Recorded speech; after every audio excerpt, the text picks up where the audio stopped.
Hello, Internet. Penelope here. It's time for Fridays with Andrew, even though it's Thursday. So we're doing this a little early. It's Friday and sometimes. It's Friday somewhere, right? Isn't that what they say? It's 4 o'clock somewhere, 5 o'clock somewhere. It's Friday somewhere. So without further ado, hi. I will give you to Andrew. Here you go. Hold on. Early. Here we go. All right, there we great. go. There's Andrew. So Penelope, last week we had a really, really exceptional week. We had a standout week of amazing. This week there was a lot of great stuff, but I think it was a little bit easier this time around. Okay. To pick out. So what we have for today is Go Power Rangers issue 5. Go Power Rangers. DC's the Doom. Sorry. G.I. Joe Scarlett Strike Force #1, and DC's Doomsday Clock #2. All right. So we're gonna start off with Go Power Rangers. Now, we talked a bit about how it's a little bit weird to do this. To bring in a particular issue that it's not a #1 or it's not a one shot. It's the middle of an ongoing. So that's totally fine. It's your pick of the week, and not every week is a #1. But I do want to. It is a little bit odd, and this issue in particular is a little bit odd because really, this is a weird issue to call a standout because it's almost like the calm before the storm. Okay. So Go Power Rangers. There are 2 Power Ranger on. Well, actually, hold on. First, a rant. Time to air some grievances with the Power Ranger franchise as of late. Okay. Because they have been mismanaged a bit. They are relying too much on Mighty Morphin Power Ranger nostalgia. They are making promises about products that will be in a certain way at a certain premium price point. We pay the premium price point, and then the products don't match the quality that we've been promised. Okay, so we're talking toys and collectibles, not just comics? Well, okay. The Power Rangers... You're about legacy stuff, aren't you? I am talking... So the idea with Legacy is it's the new Power Ranger Marvel Legend assortment. Okay. They promised us detailed paint and incredible sculpts, Marvel Legend level articulation, and that kind of stuff. The paint apps have not been what they promised. It's been cutting corners across the board in a lot of ways. The straw for a lot of people's back has been the Zeo Gold Ranger figure that came out. The chest plate is molded it looks like an orange. It's not a gold. The Gold Ranger is not gold. Okay, I could see why that would be a problem. So it's not a good. And then of course there was the movie, which though critically did a little bit well, did underperform at the box office. Okay. I'm not drawing any similarities with anything that's on the theaters right now. Anyway. Zero days. Yeah, 0 days. All right, so Power Rangers. Okay, yes. Let's talk about Go Power Rangers number... Go Power Rangers number 5. Number 5. So the idea with... There has been a Power Ranger ongoing that has been... I think it's 20 issues in right now, or something like that. This is the second ever ongoing. They've been doing miniseries and one-shots to supplement the ongoing, but this is the first ever additional ongoing. Okay. So they decided to do something that I think is really, really interesting. This takes place in the gap between episode 1 and when Tommy shows up. The original series of Mighty Morphin Power Rangers. This takes place in between episode 1 of the show and when Tommy shows up. When does Tommy show up? What episode does Tommy show up in? 15 or 14. So he a little bit early, but there were episodes that were just the core cast. Okay. And a lot of people would think that gap isn't interesting, but for Power Ranger fans like us, it actually explored a lot of opportunities. We see the Power Rangers are now employed at Ernie's Juice Bar, which is why they hang out there all the time. Okay. Which is an explanation. In the first ever episode of Power Rangers, there are 2 astronauts that free Rita Repulsa who disappear in the show. They explain what happens to them. So it's been filling in kind of gaps that we didn't know were gaps. Okay. And I really have appreciated that. What I think makes this issue particularly special is it touches on one of Let's see some art from so this is by Dan Mora. Okay. Who, that name might sound familiar to some Fridays with Andrew faithfuls, because he is the artist behind Klaus. Krampusnacht! No, that's the other one. That was Hellboy. Yeah, that was I mean, Klaus! No, the Santa Claus Secret Origins superhero book. Cool. So he's an incredible guy. These lines are beautiful. The colors are also spectacular. That they are by Raul Angolo. I hope I'm not butchering that, but I absolutely probably am. Yeah, and it's like I don't want to give too much away. There's some cool stuff happening. Yeah, so a lot of interesting stuff. Insight to Rita Repulsa's past. There were cool gaps. What I like about this issue particularly, in one of the major team cover art's cool. Oh, yeah, this is the variant cover, I believe, too. Pink Ranger? Pink Ranger? Kimberly. Nice. It touches on a theme that I really wish would get explored more in, like, Power Rangers adult media. Okay. 'Cause there is a lot of it, a fair amount now. The idea of the Power Rangers as child soldiers. About, Zordon is recruiting underage kids to fight his war. Think about that for a second. So what is the psychological effect of that on the kids? What and specifically Jason, the leader of the team, who has to rein everyone in for being teenagers. He's like, no, this is a life or death situation. You guys may die. You need to take this more seriously. Yeah. So I really, really like that level of what's the phrase? Like that nuance, that subtext. Yeah. That I think has been really, really missing in adult Power Rangers media. So I've never been a huge Power Rangers fan. I was a little bit too old for it when it came out. I was kind of, high schoolish, 8th grade area. So I was kind of not into it. But the idea of them giving it more depth. Yeah. It's not just a show that got stolen from Japan and brought over. You're giving it some depth, so that's really cool. That's a good way to put that too. Well, that's really what happened. Yeah, exactly. And it's and like you said, there is that new level of depth, and they're actually doing something with it. Yeah. I actually still haven't seen the new Power Ranger movie. I didn't see it. The thing I've heard about it is they have great teen bits and awful superhero moments. So I kind of appreciate what this book does is it gives us two. There's like interesting superhero action and interesting drama, which I think is admittedly a hard balance to match. Yeah. But when they do it, I think it can be beautiful. So Power Ranger. Cool. So issue 5 gets a big old A+ from me. Or how many out of 10? You think? How many? I do. I would say 8. Okay, so it's a solid 8 out of 10. Maybe a 7. It's really, what was it last week? I had one that was on the cusp. It was Hellboy. I would say this is very much like Krampus Notch. You gotta smash the table to say it. Yeah. So it was really solid there. I want to say G.I. Joe for when Justin is free. Okay, that's fine. I know he said not to, but I want to. Yeah, he did. It's fine. All right, but I don't know. He is our Joe. It's true, yeah. Let's try to wait until he's on board. I can't have the G.I. Joe book without Justin being around. So we're going to go to Doomsday Clock. Doomsday Clock. Now, tell me a little bit about Doomsday Clock. So, this is Watchmen. So, all right. So let me rewind you back to 1980s comic books. Okay, rewind. Let's say late 80s, post-crisis. Here are some fundamental things that have to happen. Bucky Barnes cannot come back to life. Gwen Stacy cannot come back to life. Barry Allen, the second Flash, cannot come back to life. Watchmen cannot interact with the DC universe. So, 2017, Barry Allen is alive. Gwen Stacy is alive. Bucky Barnes is alive. And the Watchmen has crossed over into the DC universe. So that's Lex Luthor I'm seeing on the cover. That's Lex Luthor. And that's Ozymandias' hand. That's Ozymandias' hand. Okay. All right. So here's the plot behind Doomsday Clock. So spoilers for Watchmen, which is considered one of the greatest comic books of all time. If you haven't read or watched the movie, you're Turn really it off right now. out. Turn it off right now. Turn this off right now. So the ending of Watchmen. Ozymandias has achieved world peace by making everyone think that Moloch, the old villain in the Watchmen universe, was an evil alien squid that annihilated a crap ton of people that I can't remember how many. A lot. A lot. Yeah. Yeah, and and causing the United States and the Soviet Union finally put their differences aside. World peace was achieved. The greater evil needs to be defeated. Exactly. And we need to come together. And now is his entire comic review thing. Oh, you're back. You're back. Goody. Sorry about that. We had a little pause issue there. Yeah. So great. So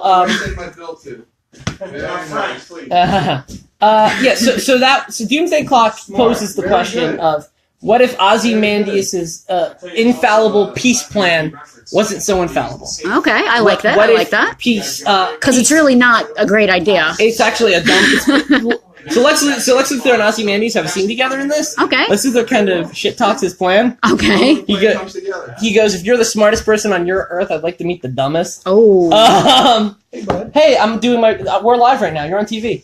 Oh. Yeah. Maybe not TV, but the internet at least. I count it as TV. It's really, because if you look at the actual that's a whole nother thing. Yeah. All right, now. Let's talk more about Doomsday Clock. So flash forward to 1992, Watchmen Earth. Yes. peace has not been achieved. Okay. Things are going really bad. And all those people still died. All those people still died for nothing. And the plan is uncovered. Because as we see at the end of Watchmen, Rorschach gives all of his notes to that news journalist kid who a lot of people thought was his son. Yeah. I never got that. Oh, that's a theory. That was never confirmed. Cool. I don't know. Doomsday Clock might confirm it. That hasn't gotten there yet. So Ozymandias is now a war criminal. The Soviet Union and that Doomsday Clock is ticking faster. And Ozymandias now realizes that he was wrong the whole time. They need to find John. They need to find Dr. Manhattan to set the world back on track. Oh boy. And where has Dr. Manhattan gone after the end of Watchmen? But the DC universe. Okay. So now there is a second Rorschach, one who is African American. That's the only thing we know about him. Okay. Because he's taken off his glove and we've seen him without a shirt. Okay. We haven't seen his face. And okay. I think his name is Reggie. Okay. Yeah, so there is now a new Rorschach, and we're introduced to two new characters created by Gary Frank and Jeff Johns, who are behind this comic. Cool. The Mime and the Marionette, who I guess are kind of like a Joker. Oh, my boo! There he is. He's wearing pants. There he is. That's the Dr. Smurf himself. So they are trying to find out. So the main, I guess it's Watchmen 2, The Search for Manhattan. Okay, but, I like it. I like it. So really the main crux of this story, besides the fact that it is a big event book where two huge parts of DC saga coming to the head, it's also like a philosophical thing.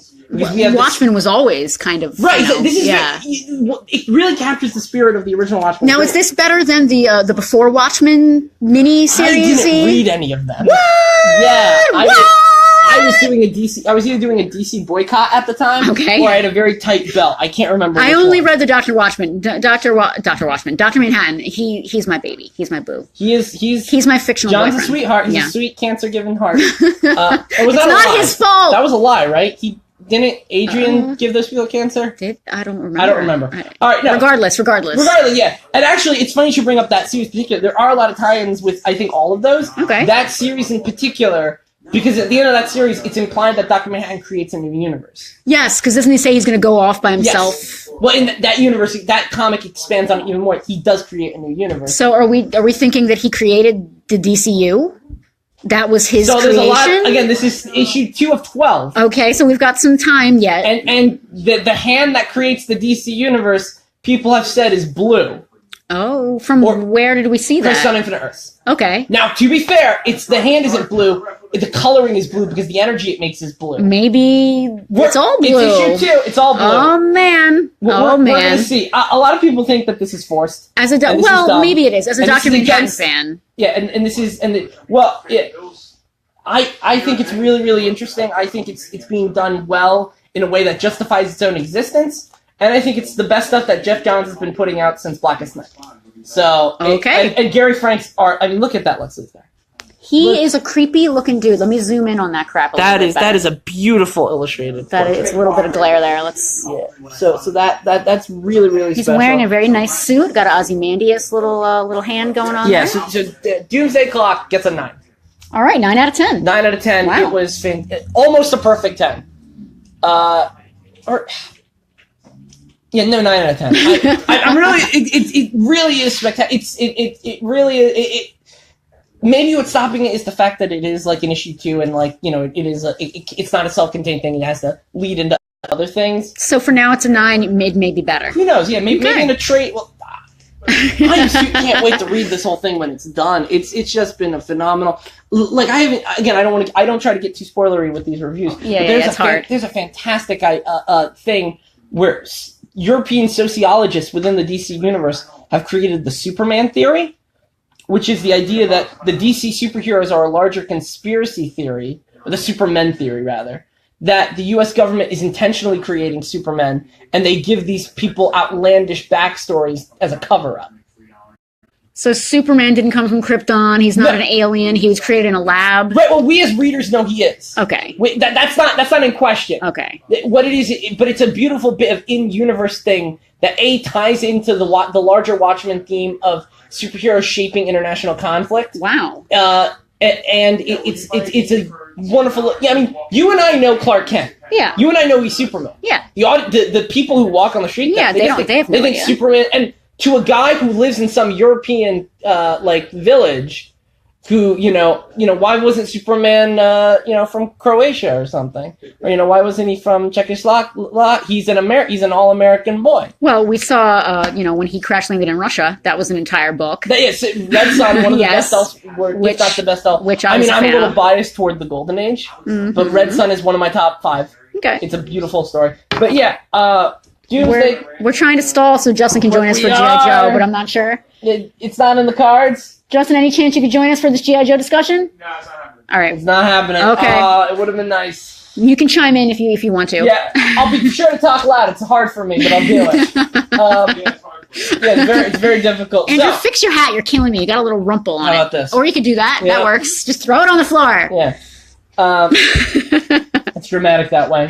That's been dramatically revealed. Dun, dun, G.I. dun. Joe, Scarlet Strike Force. All right, Scarlet's Strike Force. I am so happy to finally be talking about one of these freaking books. All right, talk about this book. It's one of the things I'm most excited about in modern comics today. The IDW... really quick. Are you backing up? I'm backing up really quick because I wanted to bring up something. Uh-oh. 4th in a row. 4 times DC has been on this show. So I'm going to add a new thing. We are in week 4 of DC Domination. Okay.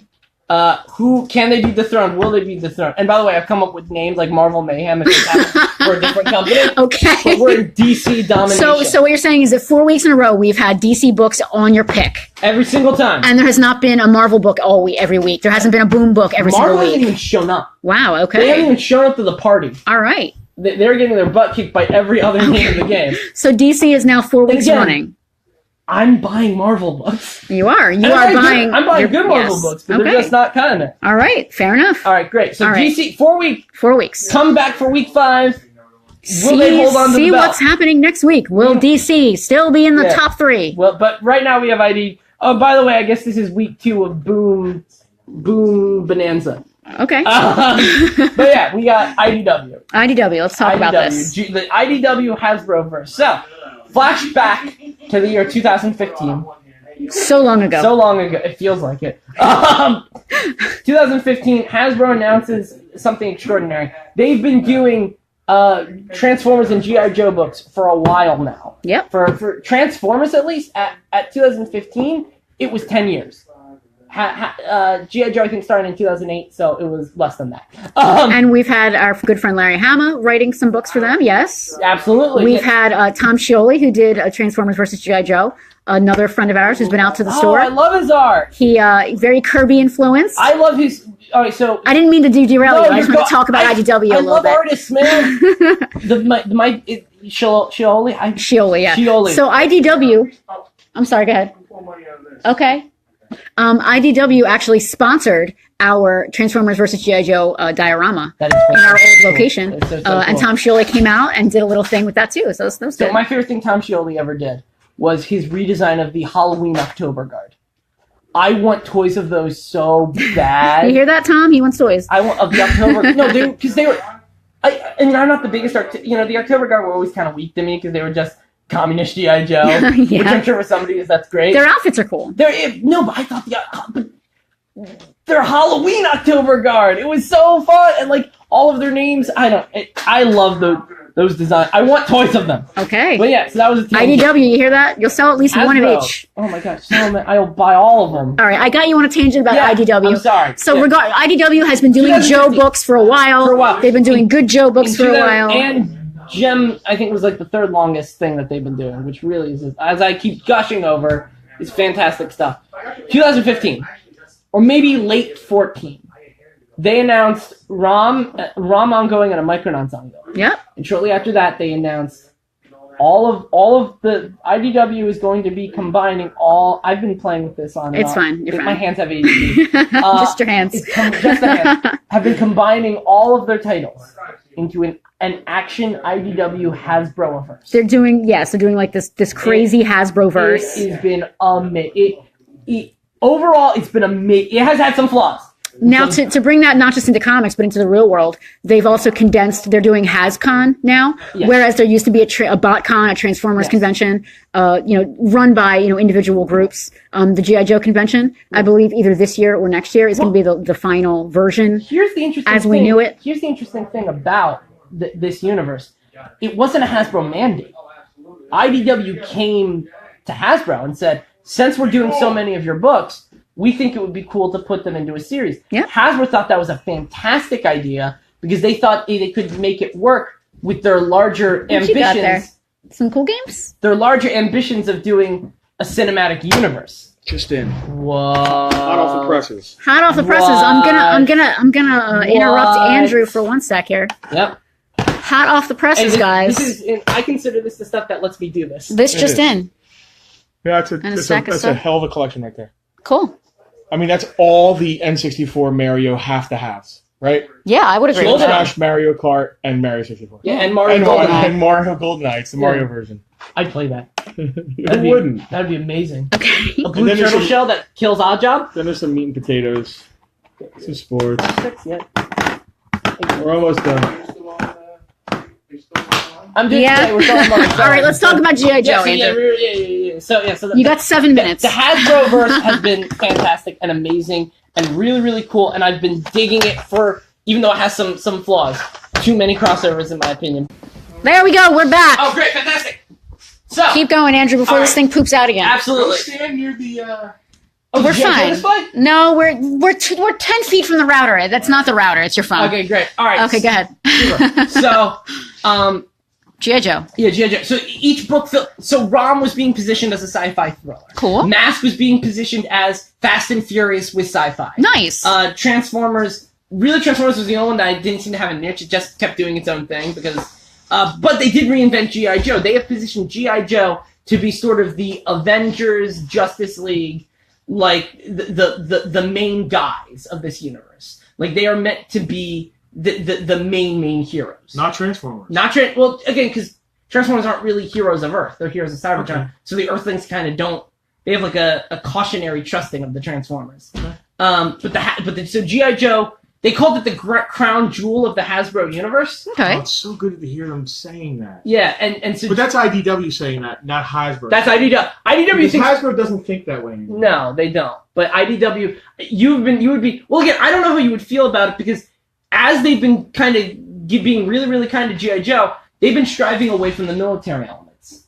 They've been going more toward the supernatural, sci-fi, large, grand adventure. Which is not the first time G.I. Joe has had that happen. How does it make you feel as a fan?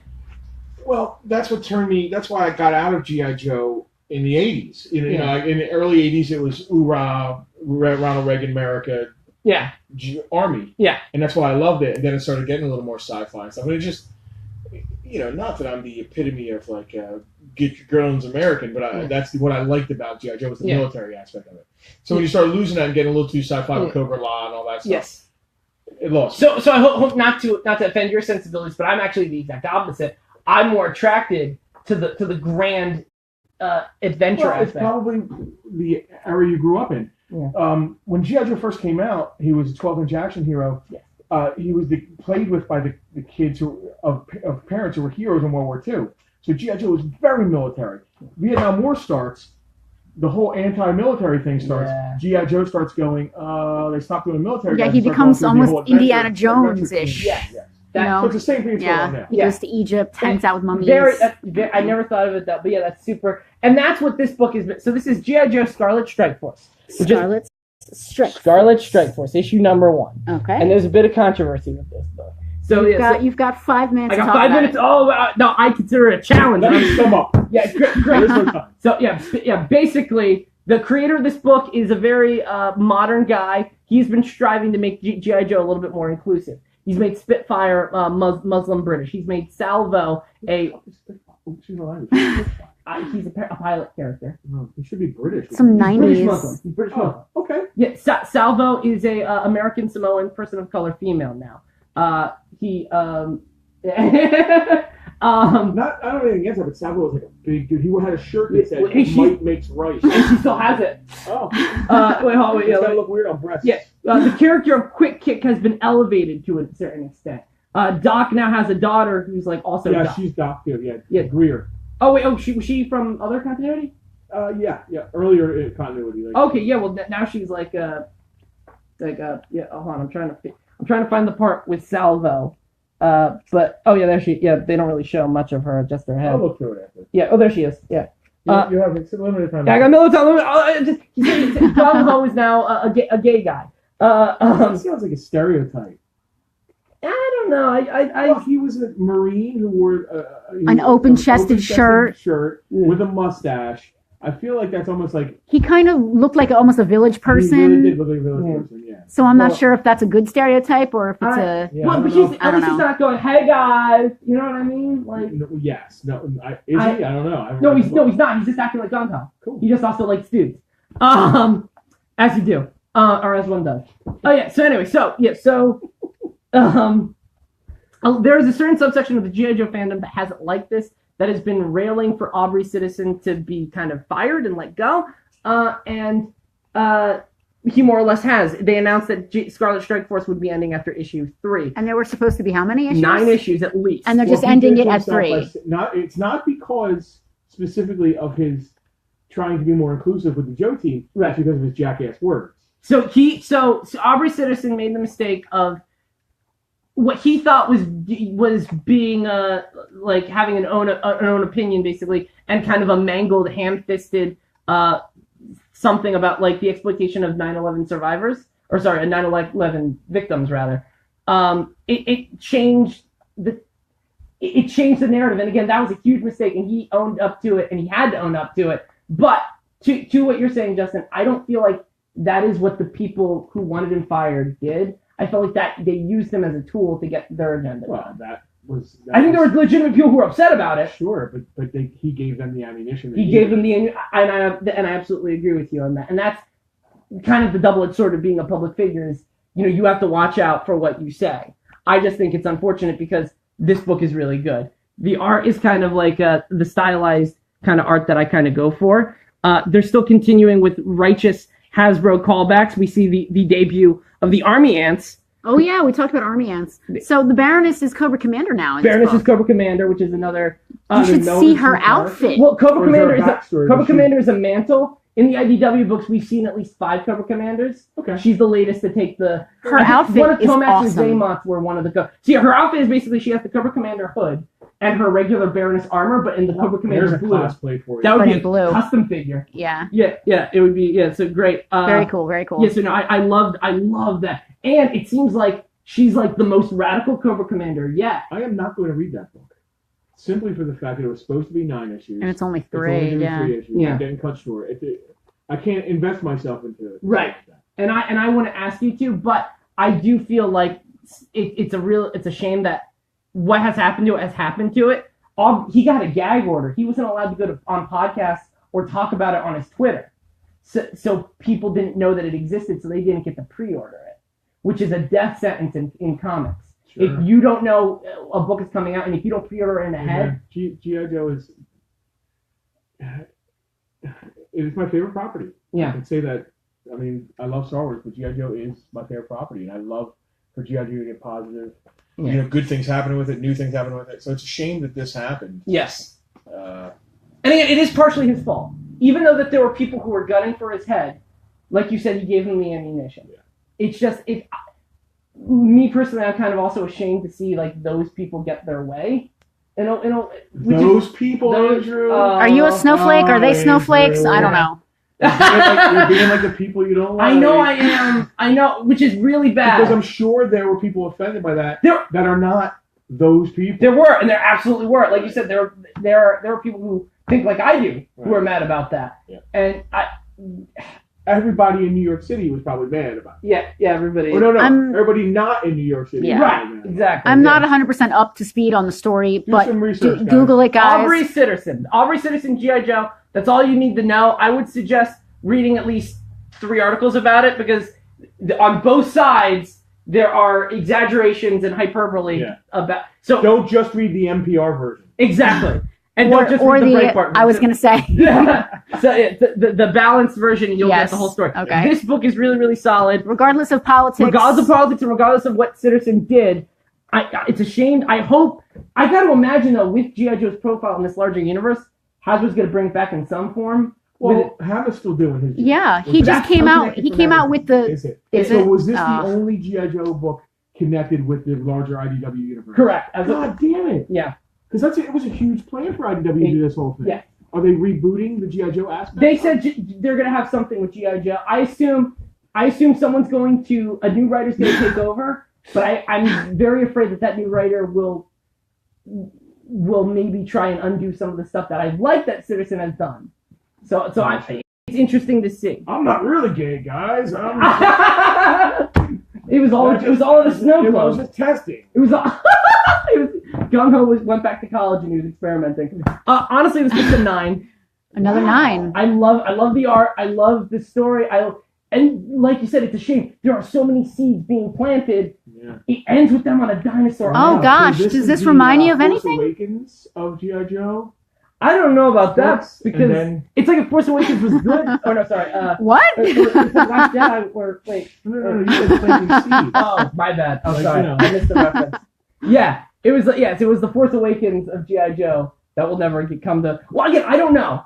This is part of a larger universe, so I can't imagine they're just gonna let G.I. Joe die. I'm just afraid it's not gonna look like the image that I like. But we'll see. Time will tell. Time will tell. That's a solid issue. It's a shame there's not gonna be more.